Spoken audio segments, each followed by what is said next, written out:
Welcome back to the KNL Sports Huddle. I am your host, Cage Kiplinger, joined as always by my co-host, Logan Hubert. Got a bit of a nicer setup than we're used to seeing from my side of things. Finally set up in the guest room, so no more being in an echoey dining room. So should be pretty good, much better content here going forward. But how are we doing today, Logan? Doing great. Like the new background. Looks like a cool new setup. And as far as where I'm at, it looks like it's perfectly sunny outside, so there won't be any stray thunderstorms this time, disrupting our recording. So that's always Yeah, great. you're going to be safe and sound because you kind of went away from us there for a little bit last week, but Yep. uh, good stuff, good stuff. Well, let's go into the miss the cut. We got another division preview here for you guys today, so let's just get through it here. So Carlos Correa and Eugenio Suarez are going back to former teams here at the MLB trade deadline, as they were the two biggest stars to get moved during the trade deadline last week. Correa goes back to the Houston Astros, where he won a couple World Series championships over there. So we'll see if that continues to have that kind of luck, that kind of success in the Space City. Eugenio, he'll go back to the Seattle Mariners after a short stint with the Arizona Diamondbacks. Big Bat, he was the biggest, most talked about trade deadline piece this year, and so the Mariners are going to get him back. One note for a future All-Star game, it's going to be coming back to Wrigley Field in Chicago in 2027. It'll be the first time it's been held there in 37 years. So big news for the Windy City is, baseball at Wrigley. I've never been, but I've heard it's pretty special out there. A little bit of golf. Cameron Young won his first PGA Tour event at the Wyndham Championship. He won it by a big margin, 6 strokes. He was dominating the field this past weekend. He has finished runner-up 7 times previously, so he finally broke through for his first win.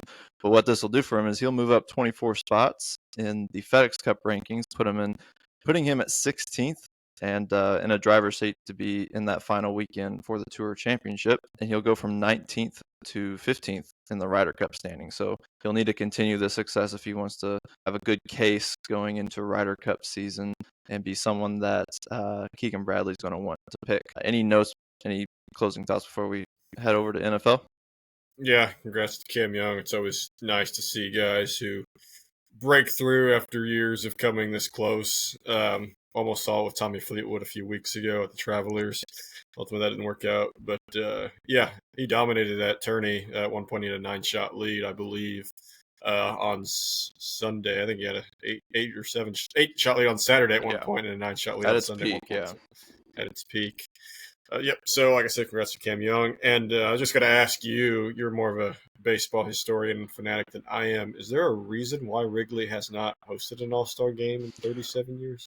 Well, the way I always was told growing up was that they would pick the newest stadium to host, and then they would just basically go back from there. The next newest, the next newest, the next newest stadium. So new stadiums get built all the time, and Wrigley Field's been standing since 1914, I believe. So it's it very infrequently gets the All-Star game. So I think that's one of the main reasons, and we just keep having more new stadiums spring up. Interesting. Yeah, because you think one of the most historic venues in all of the Right. United States would host an All-Star game at least once, more than once in the past 37 years. Yeah, because I think as a Cardinal fan, that Busch Stadium hosted in 09 and when it had just opened in 06. So I think it was just like right in line within those new stadiums that we're getting to host. So yeah, I think that's a main reason why it hasn't gone back there. But it'll be pretty cool to see that. I think that'll be really cool. I think an event like that at Wrigley will be a fun watch because that's the best All-Star game out of all the leagues. So to have it there will be pretty special. But let's go ahead and move on to our next NFL division preview. This is what we've been doing here for a number of weeks now. We're on to the NFC side of things. And as we did with the AFC side, we will start in the East division. This division, I mean, you can tell 2 teams are pretty much the cream of the crop, and that's the Eagles and the Commanders. They showed out last season, both making the playoffs, both making the NFC title game. in an all NFC East matchup there, where the Eagles kind of ran away with it. But a magical run by the Washington Commanders. As far as the Cowboys and Giants are concerned, they might not have had a great season either way, any way you look at it last year, but the games within the division are always good. No matter how bad the teams are, the games always seem to deliver, and they usually get those primetime spots. But give me some thoughts going into this season for this division as a whole. Yeah, historically, a lot of people know that this division has not had a repeat champion since the 2003-2004 Philadelphia Eagles, where they actually three-peated from 02 to 04. But yeah, since then, there's not been a repeat champion, although the Eagles have won 4 of the past 8. So if you had to argue who's been the best here in the last decade, you'd probably lean towards Philadelphia. But yeah, with how dominant the NFC North was last year, and we'll talk about them next week. Pretty fascinating that the two teams who made it to the title game were both from the same division, but it wasn't the North; it was the NFC East. No one predicted the Commanders come back from being down in the dumps for so long. Obviously, Jayden Daniels was a big part of that, but I think you got to attribute Dan Quinn with that too. He's got winning pedigree to him with taking the Falcons to the Super Bowl a few years ago. One thing that's always true about this division, like you said, the primetime games, these are 4 historically famous franchises, you would say, despite them not being good all the time. They've been around for a long time. And yeah, like even the Giants, who've been pretty horrible outside the few years of Eli Manning, they're still relevant. Like it's not like there's other teams in the league who are likely playoff teams that you would say probably still aren't as relevant as the New York Giants, or even obviously the Dallas Cowboys too. America's team, right? America's team, yeah. So yeah, it's always a fun division to predict because of that, like a historic weirdness of no repeat champion in the last 20 years. But it might be easier this year. But we'll get to that at the end. Yeah, let's go team by team like we've done every week. Everyone at this point knows kind of the gist of it here. So we'll start with the Washington Commanders, who, as you mentioned, pulled off a historic year, considering where they had been before that. Jayden Daniels was a huge part of that. They had an amazing run, ended in an NFC title game against the Eagles, but even them getting kind of run over in that game, I wouldn't chalk the season up as a failure because this was by no means an expected playoff team coming into 2024. My question really for this season is, was it a one-hit wonder, or are we gonna get to see more of this in the future from this core? How do you follow up a season like last year that was just shocking and magical, and almost everything went right until that last game? On the front office side, you'd have to imagine that they'd be in contending mode, where they would be making moves to really build around Daniels and get out of the rebuilding mode that they'd been in forever. Last year, Daniels put up 25 touchdowns, 9 interceptions, over 3,500 passing yards, and nearly 900 rushing yards. It was a great season by him, one of the best rookie seasons by any player, especially at the quarterback position, who, we're used to just seeing guys have to go through the adjustment period when going from college to the NFL, and he just seemed composed and just not rattled in those big pressure situations at the end of games. But the last Washington player to be named a Rookie of the Year was Chase Young, if you remember him. Probably don't see much of him now, do you? And if you remember the last Offensive Rookie of the Year to play for Washington, it was RG3. That was 2012. And he never reached those heights again. A lot of it, obviously, was due to injuries. But he also had, situations where he just demanded more control in the building as far as the offensive schematics and everything to do with that. And I think that just kind of hurt his standing within the organization. So I don't know. It seems like Daniels is on the right path he's doing all the right things this offseason so that something like this doesn't repeat. But he is a thin frame. There's always the fear of injury with him. And to make matters worse, Terry McLaurin is demanding a trade. To me, this was shocking because the dude finally got a good quarterback, someone who could actually get him the ball, and now he's, asking for more because they're winning. So give me your thoughts on what you think this season looks like for the Commanders, given just an amazing run last year. It really can't be repeated like that again? Yeah, I would be shocked if they trade Terry McLaurin. I expect him to receive a new deal here shortly, because if they don't, I don't think their skill positions set up complement Daniels well to have the repeated successes of last year. He went out and signed Deebo Samuel in the offseason from the 49ers. He was dynamic a couple years ago. And the thought of him pairing up with McLaurin, that could be pretty scary. Yeah. If McLaurin's not there, though, that's a pretty stoppable offense if you're an opposing defense. So, yeah, like I said, if McLaurin comes back, I think they're in position to run it all back again this year. It does not help that they're in a division with the defending Super Bowl champions. It also doesn't help, forgot to mention this at the start, that the NFC East plays probably the two toughest divisions of football this year, the AFC West and the NFC North. So I would say the Eagles are better prepared to face that gauntlet than the Commanders. That's not to say the Commanders can put up good fights in those games. They'll probably win a few of those that they're not supposed to. But, I mean, their offense is still young. I'll consider you young if your quarterback's only in his second year.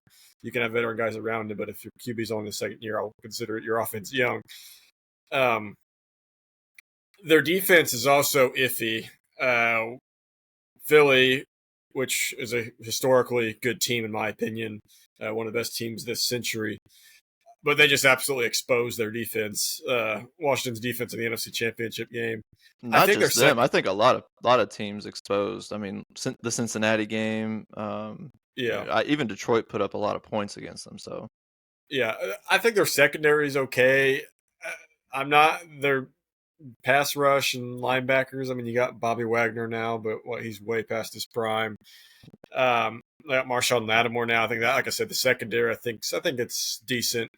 But, I mean, yeah, if your defense plays like how your depth chart is looking, the offense is going to have to put up another dominant performance this year to reach the NFC Championship game again. That's a big if. We haven't even mentioned the term sophomore slump yet. That's always possible. Could be a CJ Stroud-like thing. Difference with Stroud is he was in an easy division, so they were still able to win his division last year. Like I said, this is a tougher division in the AFC South, so if Daniels does go through a sophomore slump, it might be doomed for Washington this year. I agree that I don't think this is a one-year wonder barring injuries, but I think a sophomore slump and just a franchise that's always, frankly, sucked this century gets one good year. You see it a lot, and then Cleveland Browns, perfect example of that. They get one good year, expectations are high, and they come out and flop. So it's not out of the question this year for the Commanders, in my opinion. Yeah, I would hate to be a Commanders fan. Just you're on the edge of your seat. You're very anxious about what this season could look like, because you just don't know if it's going to go really bad for Daniels and be a sophomore slump, or if he's going to have like a Patrick Mahomes year 2 MVP type season. It could go either way, and that's what makes this team so fascinating coming into this year. Go ahead. I forgot to mention one difference is that I think Josh Harris is I can't even think of a number, times better than Dan Snyder as an owner. Yeah. So, yeah, I mean, he was kind of one of the main reasons why this team was so in the gutter for this whole century. So I think that does help if you're looking for positives, for thinking, okay, I don't know if a sophomore slump or a down year is going to happen. I think this could be sustained success. I think with the good owner like that, I think that's a positive for Washington as well. What do you have their over-under at? So it is listed at 9.5. Correct? Is that what you're Yeah, seeing? that's what I was seeing on FanDuel. I'm actually going under because I think they're going to win 9 games. I think there will be a slight regression just historically. Like I said, the Commanders, Redskins, now Commanders. Could we go back to Redskins? We don't know. That's been in the news kind of lately. But I just see a slight regression, and I just really picture them like the Houston Texans last 2 years ago. It's just they're in a tougher division, so They they're got the going to be same a O little bit. lineman, Laramie Tunsil.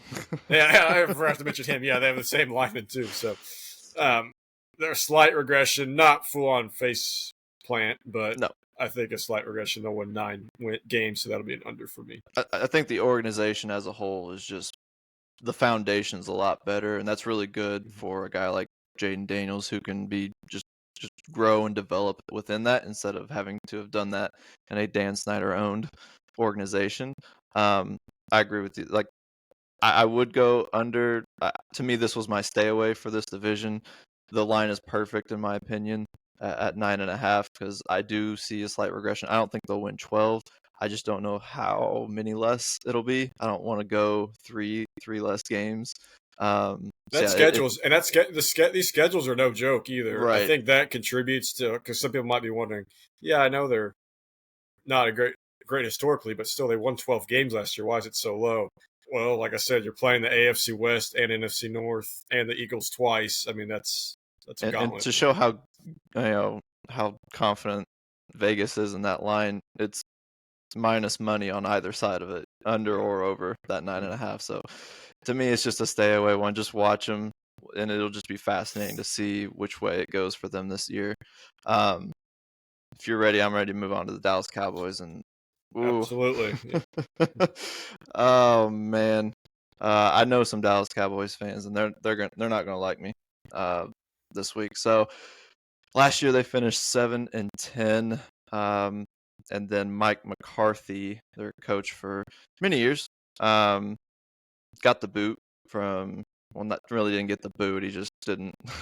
He didn't negotiate his contract out. He wanted out basically. He wanted out of there. And if I were him, I would want out because having to be in a situation where you're having to answer to an old senile man and Jerry Jones, some things just never change in Dallas. So it's been 30 years since the last Super Bowl title in Dallas for America's team in 1995.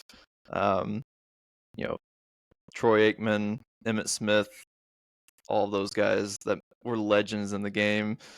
It's not quite like that anymore for the Dallas Cowboys. And recent news of Micah Parsons wanting out. Everyone wants out of the NFC East. They don't want to play the Eagles anymore. Terry McLaurin wants out. Micah Parsons wants out too.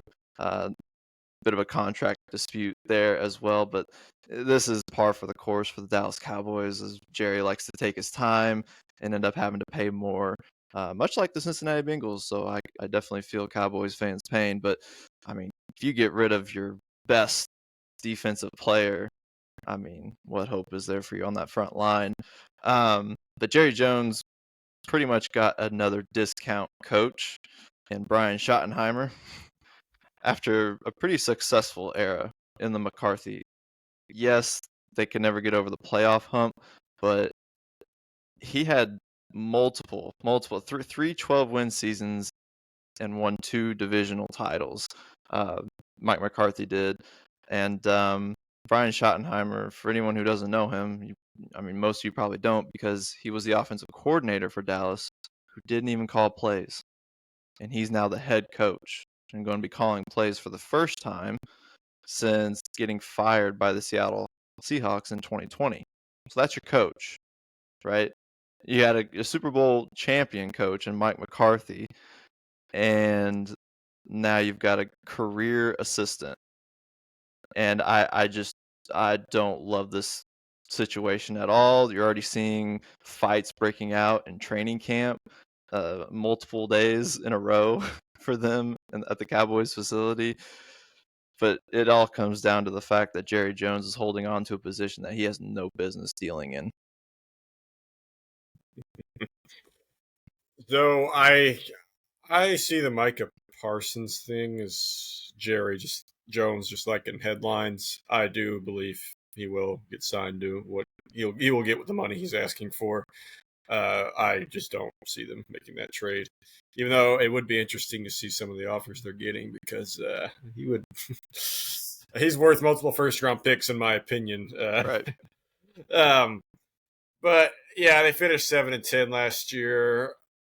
A lot, and not all, but a lot of that can be attributed to injuries. This team was just absolutely decimated by injuries last year, especially on the defensive side. Because if you recall, 2 years ago, that defense was elite. Like Mhm. I'm not Yep. exaggerating. They were an elite defense. They caused lots of turnovers. They were great until the playoffs, but I digress. But that's just the Cowboys for you. But yeah, last year they were bottom 5 in yards allowed. So you ask yourself, how do you go from elite to that? Injuries. I mean, Micah Parsons didn't play the whole season. Your secondary, led by Trevon Diggs and Deron Bland, they got hurt. And yeah, it was just, yeah, I mean, not when you lose your star players on defense, you're not going to win many games. When you lose your starting quarterback and week 7 or 8, I believe, for the rest of the year, that's also not going to help things. When you have no running game, that also doesn't help things. That had nothing to do with injuries. So that was just pure skill based and blocking. But even for Dak, though, whenever he did play, he was 3-4, and he was on pace for his worst statistical year of his career. His worst QBR. I think most interceptions. He's on pace for his most interceptions thrown. Yeah, well, I mean, it was not like he was putting up MVP fringe MVP tier stats like he has in the past. So I mean that is concerning. I mean, all these guys are coming back healthy, so that's one good thing to look forward to. I don't think Schottenheimer is going to last very long, but it can be refreshing to have a new voice in there as head man. You just never know. Yeah, to me this is a complete wild card team. Not talking about playoffs, talking about wild card. I don't know who they are. They could be. I think they have enough names on their roster, but I haven't even mentioned the receivers yet. CeeDee Lamb, top 3 receiver, arguably. George Pickens is a head case, but if he accepts the wide receiver 2 role, which he might, unless he's just absolutely insane, he would realize that CeeDee Lamb is the wide receiver 1. He belongs in Dallas, that's for sure. Yeah, but that's a pretty good duo right there of receivers if they play to their potential. But yeah, I mean, if they stay healthy, I think this could be a good team. Not a great team, but a good team. So yeah, complete wild card when it comes to the Dallas Cowboys. But we'll be hearing about them all year, no matter how good or how bad they are. They will dominate the headlines, good or bad. Yeah, you mentioned when Dak was on the field, it really wasn't much of a difference compared to whenever. Had some ugly losses in that span. Right. Blown out by the Saints. The Lions just went into Jerry World and humiliated them. I mean, yeah, that was, yeah. Yeah, and for them to be able to even come out with 7 wins, I think, is a testament to McCarthy. That was Schottenheimer. They're not getting 7 wins. Not with Cooper Rush, as the quarterback for the rest of that season. So even with Dak back, it doesn't do a lot for me. He's not. I wouldn't consider him even like he'd be a fringe top 10 quarterback in the league. I don't see him as really in that tier. But did Jerry make a mistake paying him $60 million a year? We will see this year. That's my answer. Because he's not. I mean, Dak hasn't really. I mean, he's won a couple playoff games, but he's shown no indication that he's the guy to get you to the promised land. But he's better than a lot of the quarterbacks in this league. I don't think we've talked about this enough. It really is amazing the tiers of quarterbacks in this league. I feel like they've gotten a lot worse tier wise. Like obviously you have your studs, but like I don't feel like Matthew Stafford should be a top. Would Matthew Stafford today would not be a top 10 quarterback like 15 years ago, but I think There's a he's lot of like raw athletic talent quarterbacks that just aren't refined when they get to the yeah, league. yeah, and I And think Dak is better than a lot of those guys. So he's in the upper echelon of quarterbacks, not the top tier, nowhere near the top tier, obviously. So, I I mean, unless you want to keep taking risks every year, I understand why you paid him. I don't. Some people say it was stupid. I don't say it's that. Uh, just because of the state of QB play in the league right now. yeah, and his O line wasn't what it was from a few years ago. It had one of the best O lines in the league. They did draft right guard Tyler Booker, but didn't do a whole lot in free agency. They got Pickens to line up alongside Lamb, which could spread the field out for Dak, but outside of that, they didn't do a whole lot, and that's just kind of how it's been the last few years for Jerry Jones. He's been tight with his money, and when he does pay, it's to the players that are already there that that he drafted or that he brought in. You know, he's going to keep guys that he feels responsible for. Um, what are you seeing there over under at? It's at listed at 8.5. Correct? Is that what you're seeing it at? Yeah, yeah, that's what So I'm I seeing. looked at their schedules. Interesting. So obviously they open up at Philadelphia that Thursday night for the NFL season opener. After that, it's not too bad considering how hard the two divisions they're playing until week 12. So this is their week 12 to 17 slate. Philly, Kansas City, at Detroit, Minnesota, Chargers, at Commanders. All of I remember those going over that when the schedule release happened. all of Yeah. those were playoff teams. I think the Chargers had the worst record of those teams, but you would not consider the Chargers a bad team at all. They were a really good Mm-mm. team. Uh, so the only saving grace is that 4 of those are home. I guess it's okay, but so yeah, that kind of plays into where you want to go with the over under because you could see them potentially getting off to a decent start. Does that help them when they get to this gauntlet? I am going to go the over. I think I predict that the injury bug was so serious last year that it won't happen again this year. And I think what they showed 2 years ago, I think what their defense showed 2 years ago, I think that can get them over the 8.5. So if you look back at um, just like this whole century of Dallas Cowboys football, there's not many bad seasons, right? You wouldn't put it on like Mike Tomlin, Pittsburgh Steeler, never have a losing season type of never being bad, but it's very seldom that you see them have a season where they get 6 or less wins. I think it's only happened like 3 times this whole century. Um, I think it's going to happen this year with Schottenheimer as the coach, with kind of the dysfunction of this whole organization. I don't trust Dak, especially coming off an injury. I know he's going to be back healthy, but I don't think coming off the injury that he had, the surgery, it's not going to be 100%. And I just don't like anything about this team at all, to be honest. And I lied. I saw mine at 7.5. And you're going under. And I'm going under. I'm getting plus money on that, and This might be our biggest disagreement yet because I have them over 8.5. I predict them to finish last in the division. I think the Giants will actually, with the roster that they have, they'll just get by and get to that like 7-8 win, type of thing. We'll get to them in a second, but yeah, this is going to be one of those once every 10, 15 years that they have a really, really bad season. And it usually comes off of a season where they get rid of a, top coach, which Mike McCarthy was for them in their history.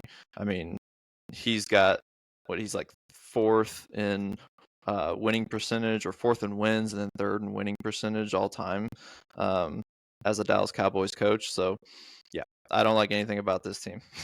I will say, do not hold me to this if Micah Parsons does not suit up. If Micah Parsons does not suit up, disregard everything I said about the over. Yeah, because you mentioned them getting off to a decent start with their early season schedule. I don't think that's the case. I think they'll be middling to start the season, and then it's going to go downhill fast once they hit that rough stretch late in the year. So yeah, that's oh, I think at this point, Cowboys fans they're realistic about things. I don't think they're as delusional as they used to be. I think they've gotten to the point where they're just like, all right, we kind of understand what this is going to look like. But let's move on to a team that's in a much better position because they're the defending Super Bowl champs, and that's the Philadelphia Eagles. Last year they had a 14-3 record. You know, when Jeffrey Lurie, the owner, took over this team, he had high hopes, and a lot of people laughed at him when he said that he wanted the Eagles to be the gold standard of the NFL and to win multiple Super Bowls. You know, he said Super Bowls plural, and they hadn't won one yet. Now he's got two, and people aren't laughing at him anymore, and they're definitely not laughing at this organization. 3 Super Bowl appearances in the last 8 years, winning 2. 17 playoff appearances in the last 25 years, winning 11 NFC East titles. Last year, they won the NFC title game and Super Bowl by a combined 50 points. So, just like any other sports team in America, we ask the question, are they going to repeat, or are they going to have the Super Bowl, World Series, NBA Finals hangover? You know, what's it going to look like year 2, or can they defend their title? You know, they're not only, like you mentioned earlier, they're not only trying to become the first NFC East team to repeat as division champs, since they won 4 straight from 2001 to 04, but the 92 and the 93 Cowboys are the only NFC East team to repeat as Super Bowl champs. The offense side of things remains largely intact from last season.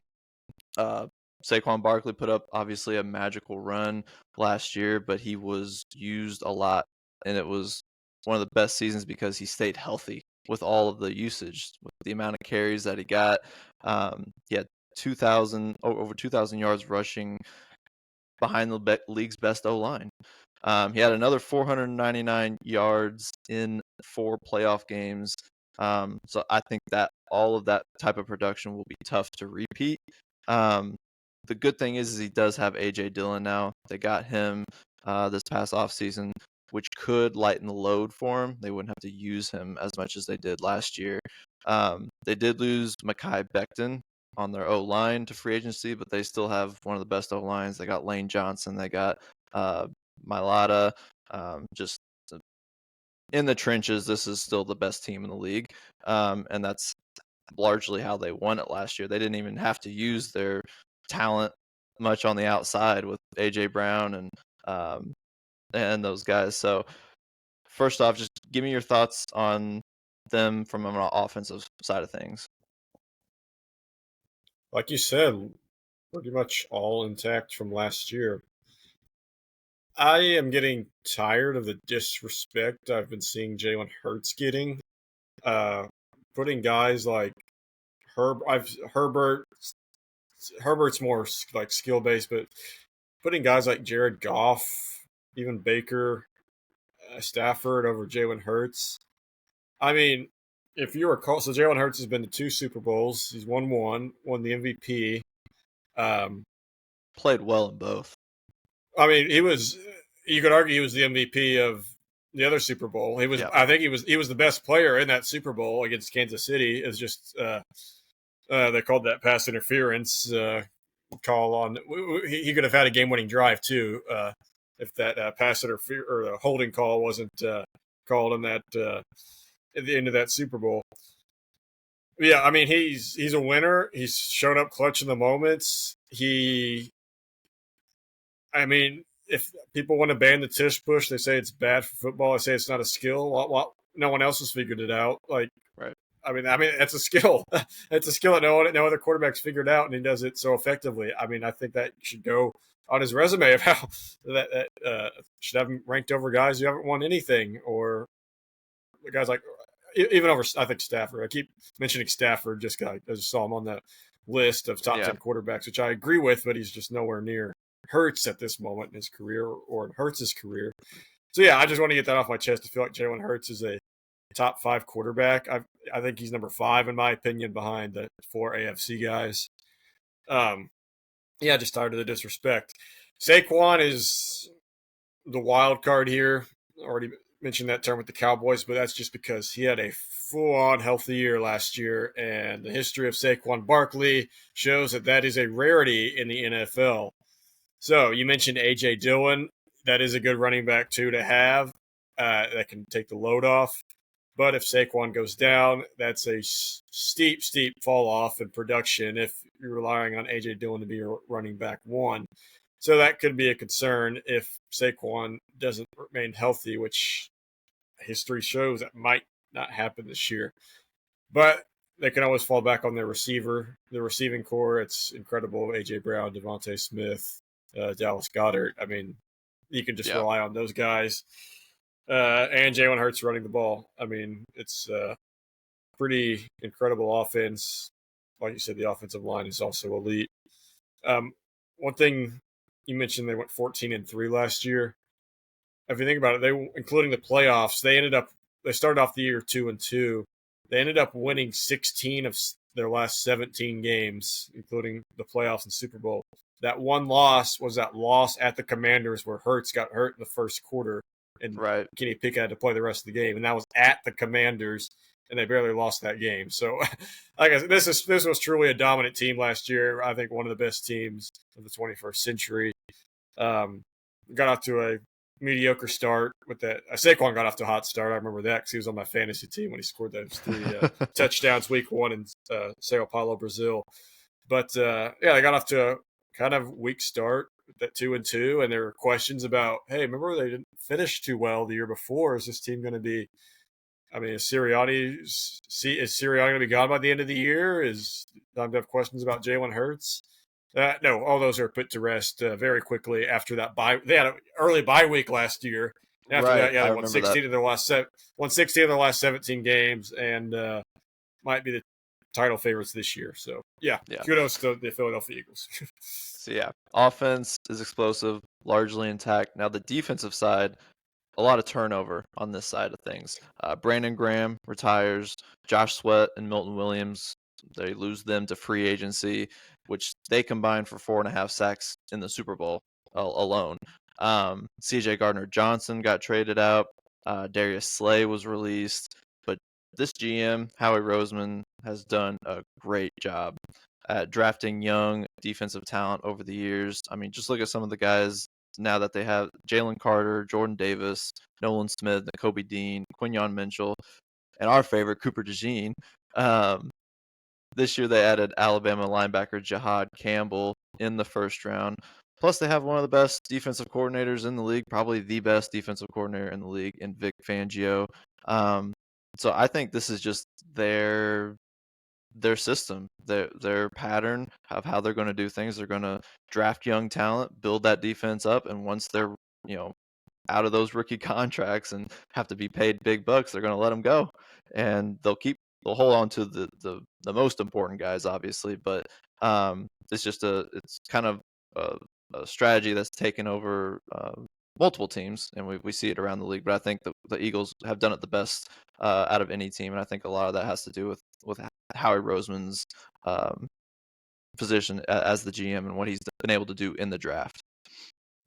We talked about this team a few weeks ago, but do you recall a couple of years ago the Dolphins released Vic Fangio as their defensive coordinator because the players just didn't like his personality. He was too mean, too rough.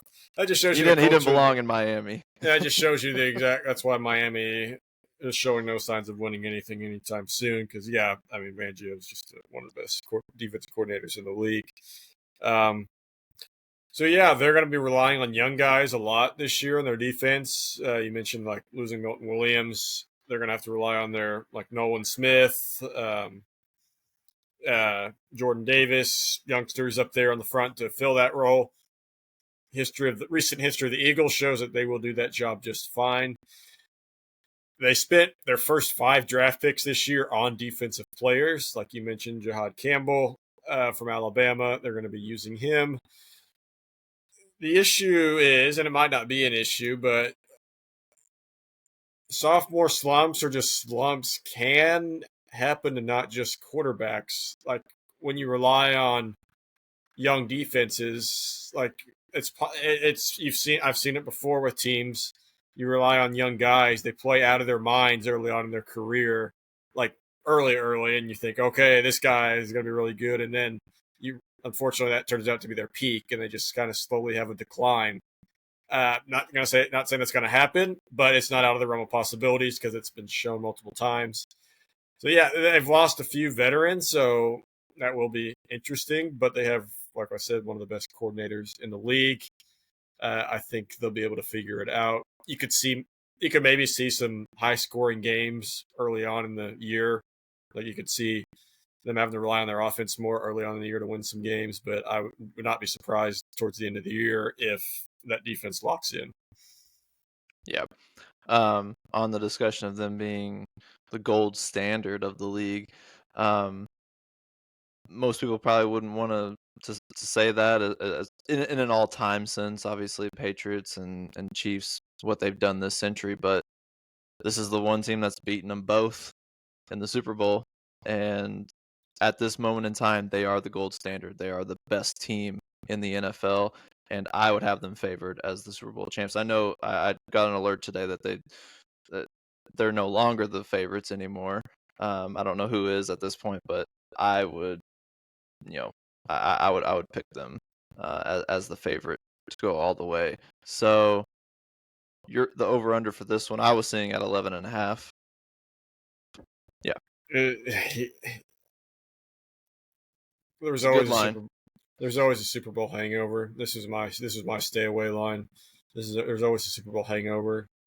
I don't have them going 14-3. I have them at 11 or 12 wins. I I'm I don't. This is my least This is my least confident.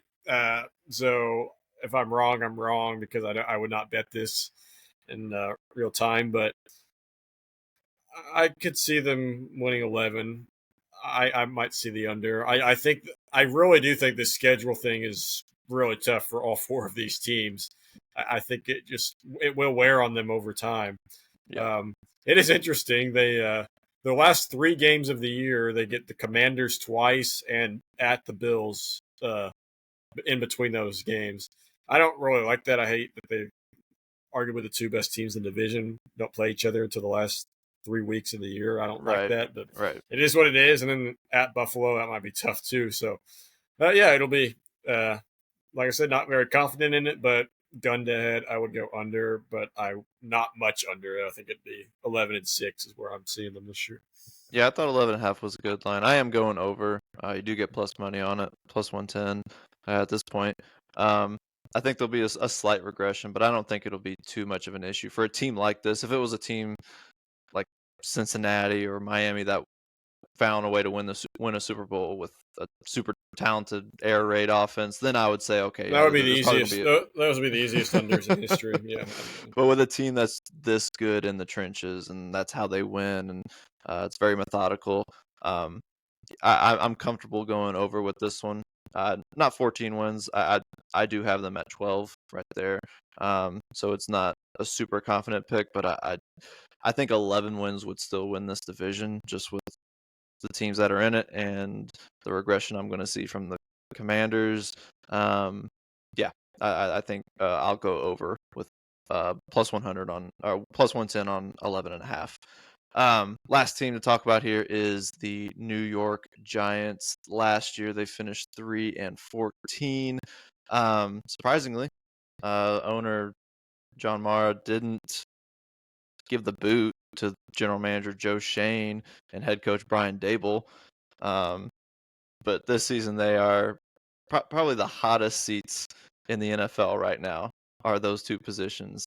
It doesn't help that it was so publicly shown on HBO's Hard Knocks, the Saquon Barkley situation, the Saquon Barkley saga, where Joe Schoen was like, no, he's not going to the Eagles. It sounds like the Bears are interested in him.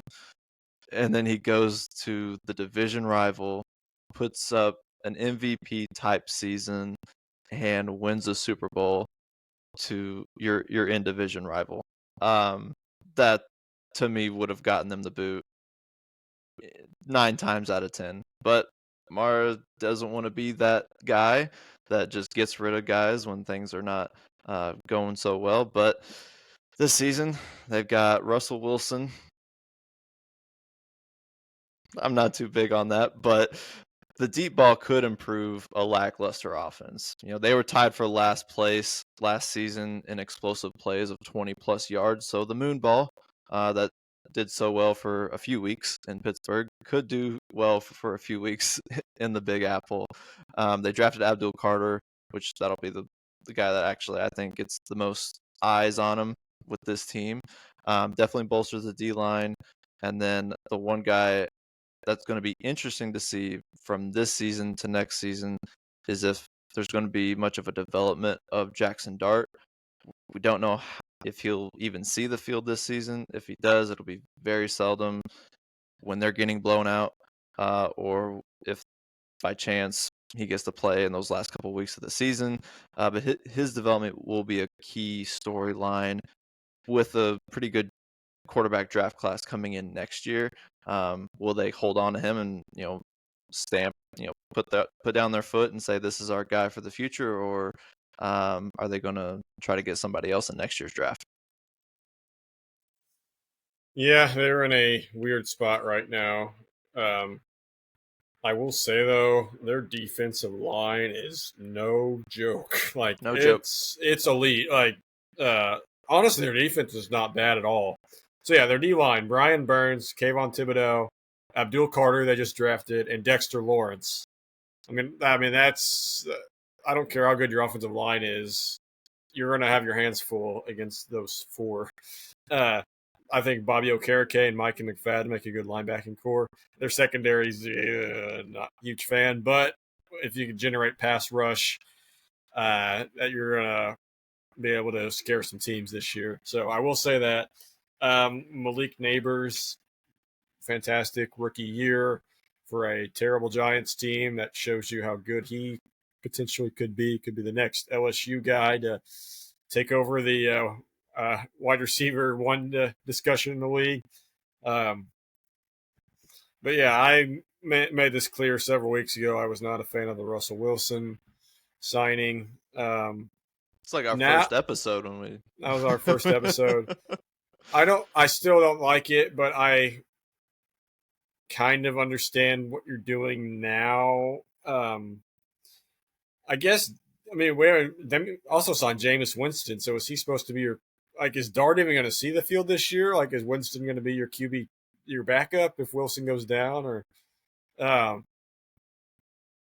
but like, I don't think Dart should be thrown into the Wolves. I think if I said this with Drake May a few weeks ago, if you're a top 3 or 5 pick, there is the excuse is, he needs to sit back and watch this backup quarterback play for him so he can learn. No, that's dumb. But Jackson Dart, some didn't even have him in the first round. Some did, but some had him like second round grade. But the Giants traded up for him and took him. That you don't throw him to the Wolves early. You do. He's a development project right now, so I would be shocked if they got rid of him. But if they drafted a quarterback next year and said, no, we're not going to try out this guy, unless they get a new coach and a new GM and they just look at it and say, we're just going to clean everything this old management did, which is possible, but I don't think you give up on a first round quarterback that easily. But they're definitely a better team than last year. Like I said, their defense is almost playoff caliber good, I would say. Yep. Their offense with a way past his prime Russell Wilson is not very good, but like you said, could open up the deep ball some more, and especially with someone like Malik Neighbors on the outside, which would be more exciting. Yeah, it'd be more exciting for the fans to see that.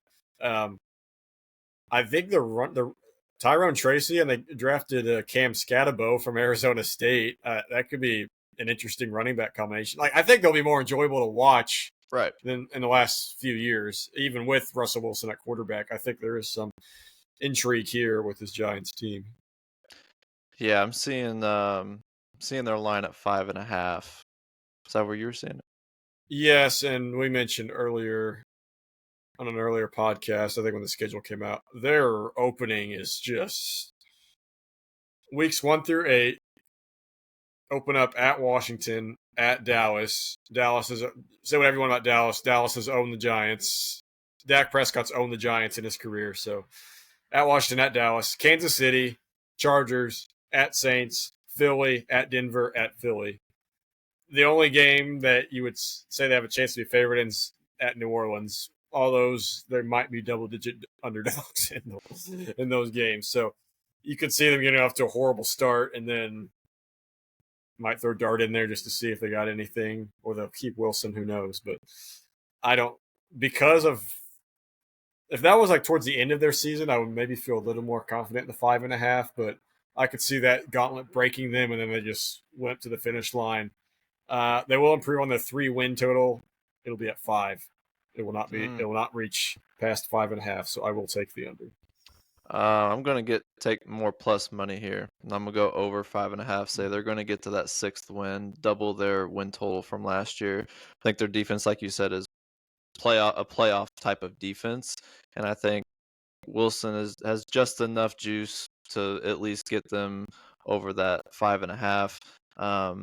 Have some explosive plays with Malik Neighbors, and they do have the hardest strength of schedule in the league, because they have to play their whole division and the whole NFC North and the whole AFC West. So, yes, we didn't mention that at the top, but all of these teams are in the top 10 for hardest, most difficult strength of schedules in the league. Giants are first. Yeah. Well, I still think they're better than Dallas, and I don't care what Dak's done in the past. I think this year's going to be a little bit different, and it's my feelings on Dallas this year. I've got them unders all the way, last in the division, and clearly you can tell by that. My division standings are going to be Eagles, Commanders, Giants, Cowboys. Is that close to what you have it as? So I have been looking at this carefully. You look at this. So what we're going, it's 2025. So this is 21 years now without a consecutive division champion in this division. You would think this would be the year where this finally happens. Go back to when the Eagles won the Super Bowl. They won Super Bowl 52 against Brady. They came back the next year. They went 9-7. They did make the playoffs, and Nick Foles did show some magic in the playoffs. They almost beat the Saints in that divisional round, but they did not win the division that year. Last, I guess now 2 years ago, was where I thought there really might be a curse in this division. So Eagles won the NFC 3 or 4 years ago, lost to the Chiefs in the Super Bowl, came back, got off to a hot start. They had the division in their back pocket, and then they just inexplicably played like shit for the last 6 weeks of the year. And that just came out of nowhere, or they just looked terrible. And then Dallas came through the back door and won the division. Made no sense. And then the next year they won the Super Bowl, and it showed, well, why did that happen? Why did that 6-week stretch happen? Like, how did that happen? So yeah, like I've talked about the Commanders. I just see the sophomore slump happening this year. So I don't even know. This is crazy. I have the Dallas Cowboys winning this division. I think oh my God. I think they're going to win 11 games. Eagles are going to win 11 games, and they're going to tie. But this division curse just can't be broken. Until it's broken, I'm not gonna pick the previous winner. So Philly's going to be the 5 seed probably in the NFC. But I have the Cowboys somehow winning this division. I think Dak finds his regular season magic back. They will lose in the wild card round like always, but they will somehow find a way to get to that spot again where they're all the attention's on there. Oh, this is going to be the year, and they fall flat. But Yeah, I have Dallas first, Eagles second, Commanders third, and Giants fourth. Yes, this is a complete disagreement. Um, We haven't Normally, been yeah, this most far off people, base yeah. this whole way, and probably not ever again through the rest of these divisions. That's crazy. Well, Um, and I wanted to go. Another reason I want to go bold because I picked all the same division winners in the AFC, and I feel like, yeah, I mean, that the never happens. NFC usually can Yeah, vary a little bit more. can vary a little bit. Normal if Washington has shown history of competence, they would be the shoe in for me to win this division. Like, and then Philadelphia would be second.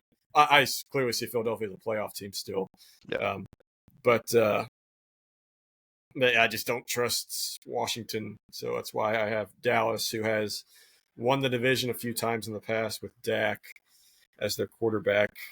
I just somehow it happens. Somehow it happens. I might be a Yeah. fool. You can call me a fool come December, but that's my bold prediction right Hey, now. if it happens that way, that would be wild and probably really great for the league. I see the Eagles as the only team from this division that make the playoffs, Mm. considering what the NFC North is looking like, and then possibly getting two from the NFC West. Um, so yeah, with the records the way they'll be, the way I'm predicting them to come out, I could see the Eagles as the only playoff team from this division. So very interesting the way this played out for us. Before we get to Logan's fantasy talk, if you're listening on YouTube, make sure to hit that like button, subscribe to the channel at KL Sports Huddle. If you're listening on Spotify, go ahead, give us a follow, a rating, and a review. If you've made it this far, we definitely appreciate that. Just go ahead and like it. We're also on Instagram at Huddle KL Sports. If you see us on there, you can see some of our content. It's in short snippets and little reels, and we do post breaking news on our stories. Logan, kind of snubbed you last week with the AFC West. Um, give us something for the NFC East here in terms of fantasy football players. Yeah, this is very top heavy. Uh, Saquon, CD, Malik Neighbors, those are three guys who are, if you're in a 10 or 12 man league, likely first round picks. Uh, Saquon might be the Christian McCaffrey of last year. That could definitely happen. Keep that in the back of your mind when if you have an early draft pick. Very high ceiling, but very low floor due to his injury history. So keep that in mind if you have a high pick. CD, I think, is going to, yeah, if you listen to Cage, the Cowboys might suck. So if you take his advice more than mine, don't follow this. But I think CD, George Pickens, and Dak are pretty good picks this year where they're slotted. CD, first round, George Pickens, fourth, fifth, and then Dak could be, if you like to wait on your quarterbacks, I think Dak could be a very good option. But even when even when they're not winning, he might be the greatest garbage time quarterback of all time. You'd probably agree with me on that, right? Yeah, I mean, Yeah. it's incredible how they'll be down and then he'll throw all these touchdowns and get all these yards in the last third and fourth quarter to make the final score look respectable. Then you look at a stat line, it's just incredible. Like, oh my gosh, that was incredible. But yeah, so I like the Dallas guys this year. Obviously, AJ Brown, Devontae Smith, safe picks. Eagles, Jalen Hurts. If you're a high quarterback drafting guy, if you think Saquon is not going to last this year, I think that brings Hurts' value up. Adds more rushing touchdowns. So if you're, like I said, an early quarterback guy, you miss out on Lamar and Josh Allen. Hurts would definitely be the guy you would want to take in that spot. Can't really say the same about Jayden Daniels because I kind of expect him to have a little bit of a slide. He could still have a few rushing touchdowns here or there. That does make him different than CJ Stroud. CJ Stroud really didn't rush for very many. So if he's not throwing as many touchdown passes, his fantasy stock's just going to go down, which it obviously did last year. But I don't think it'll be as good, especially if Terry's not there. If Terry McLaurin's not there, then I would just hold off on drafting him. Sleepers are the Giants running backs. I think Tracy and Cam Scatterbo, excuse me, our sleeper picks this year. They're pretty low on the running back spectrum, but Tracy had some good fantasy performances last year, and you saw how dominant Cam Scatterbo was at Arizona State. I think that kind of demeanor and toughness will work well with the Giants. They might split carries, so it might be a pick draft early bench, put them on the bench early, but come later in the year, one of them could emerge and be a really good option come fantasy playoff time. So yeah, those are my main guys that I've talked about. Like I said, very, very good skill positions early on in the draft with these guys, and 3 of the quarterbacks should be on somebody's team, I would say. I don't think Russell Wilson though, would make the cut. There you go. There you have it. That's the NFC East week for Logan's fantasy football focus. Like I said, I snubbed him last week, but we were pressed for time on that one. Next week we will be back with another episode. Of course, it will be the NFC North. Should be a really fun discussion over those teams, especially the Bears with Caleb Williams and what that's going to look like. Definitely tune in next week for that. And to coincide with that, we want to get a little college football talk as well that week, and we will coincide with the NFC North with the Big Ten. We'll preview the Big Ten season upcoming for college football, so definitely tune in next week. That'll be it for us here at the KNO Sports Huddle. I'm Cage Kiplinger. That's Logan Hubert. We'll see you next week.